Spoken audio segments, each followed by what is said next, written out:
Hey, Chris Johnson here, and this is the last fucking podcast of 2024. We fucking made it, baby! Another fucking year is nearly in the books. I have been doing jack shit, sitting around watching fucking Christmas specials. Although I mixed in some like real adult shit. I mentioned this earlier this month, and I didn't want to jinx anything, because I'm actually interviewing for jobs now. It took fucking 7 months for anybody to fucking notice I existed, but now like everybody's noticing all at once. I had 2 interviews at the beginning of the month, and I had an interview on Thursday and Friday. Did they go well? I think every fucking interview goes well. I get off the phone and I think like, that was fine. Will I hear from him again? I don't fucking know. I haven't so far, but maybe shit'll fucking change. And I can start getting fucking paychecks again because my fucking unemployment is up, which is awesome. But don't worry, I am fine. I feel like shit's gonna work out, and I feel like I'll be working soon, and I'll get actual fucking paychecks again for the first time in fucking forever. I feel like I usually stay pretty upbeat. I know I bitch about like a lot of shit. That's what this fucking podcast is for. But like in my day-to-day, I'm fucking just milling around. I'm usually pretty content. I'm quite content. I don't want to bring people down. I don't want to be fucking unhappy.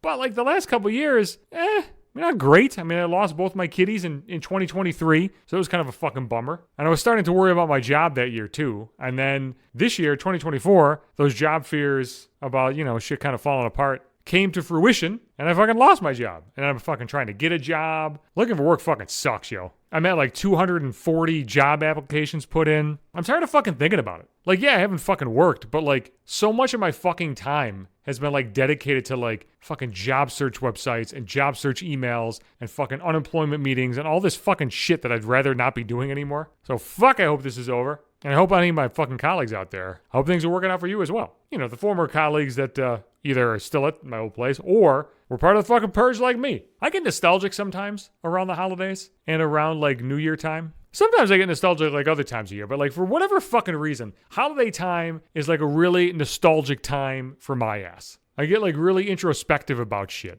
And I don't know if that's because my ass is getting older and I'm recognizing my own mortality, or if it's just because like I look back at the past and things just seemed simpler, I guess. I mean, you're just looking at snapshots in time, so who fucking knows? I got nostalgic last year when like my kitties died too. I feel like there are like certain events where like, I don't know, they're just jarring. They're fucking jarring, so it makes you just kind of think. Like my cats were alive for 16 and 17 years. That's a big chunk of time. So you just think about like, man, there's 16, 17 years that you've lived. There's like all kinds of experiences and changes and all that shit. Sometimes nostalgia is like sweet and nice. And like you look at old pictures and you fucking smile and it's something that's comforting. And sometimes it can be like a little bit depressing. Like maybe you're looking at photos and you see pictures of like an ex that you used to spend time with, or like old friends, or people you haven't fucking seen in ages. And if you're anything like me, you start that self-examination. Like, hey, did I fuck that up? How come we don't hang out anymore? Is he an asshole? Was I the asshole? I mean, probably. But like, maybe I wasn't like a full asshole. Maybe just like a little bit asshole, like teeny asshole. Here's the key, kids. Deal with all your bullshit. Deal with your bullshit. So when you do have that twinge of sad nostalgia, you'll have already dealt with all that bullshit in fucking therapy. So you can just,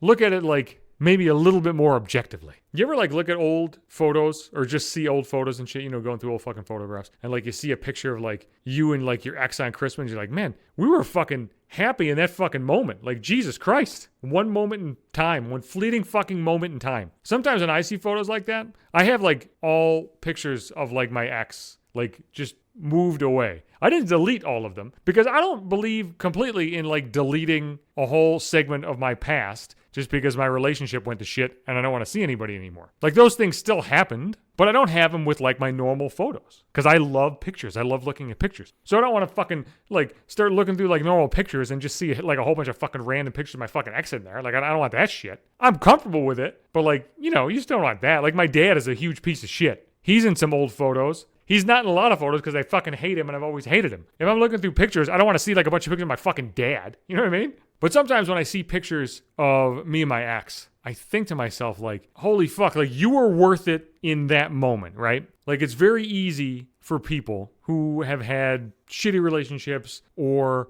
shitty childhoods or people don't care about them or they're alone a lot for whatever reason. Maybe you choose to do it like me, or maybe it's a situation where like you're fucking trying, you just can't seem to fucking get it right. Sometimes even in those fucking weird fleeting moments, those reminders can help. When you think that like, hey, things weren't always shitty. You mattered once and you can matter again potentially to somebody else. And maybe you can fucking learn to start mattering to yourself. I don't believe in New Year's resolutions, but if there is one that I can try to get anybody who fucking listens to the sound of my voice to internalize is matter to yourself, matter to you. Treat yourself well and go easy on yourself. Show some fucking compassion and understanding to yourself. And you'll fucking do great. And maybe you can start a fucking 5-minute podcast like me who just scream into the void. Happy New Year. Enjoy yourself, goddammit. Go fucking nuts. Or do what I'm going to do and just sit on your fucking ass on the goddamn couch and sleep through the fucking ball drop. Whatever the fuck you want to do, my ass will be back in 2025. And I will forget to write the 2.5 on any fucking documentation for about 4 months. But Sundays and Wednesdays is when you can find my ass. I'm everywhere. Apple Podcast, Spotify, Pandora, iHeartRadio, Amazon Music Podcast, wherever the fuck you want. Also, on Podbean, which is the host of the cast. Every fucking episode is there. You can find me on Instagram for hot photos at maybe 5 minutes. Twitter and Blue Sky at Johnson Hates You, and it'll be right in my fucking Facebook timeline for you.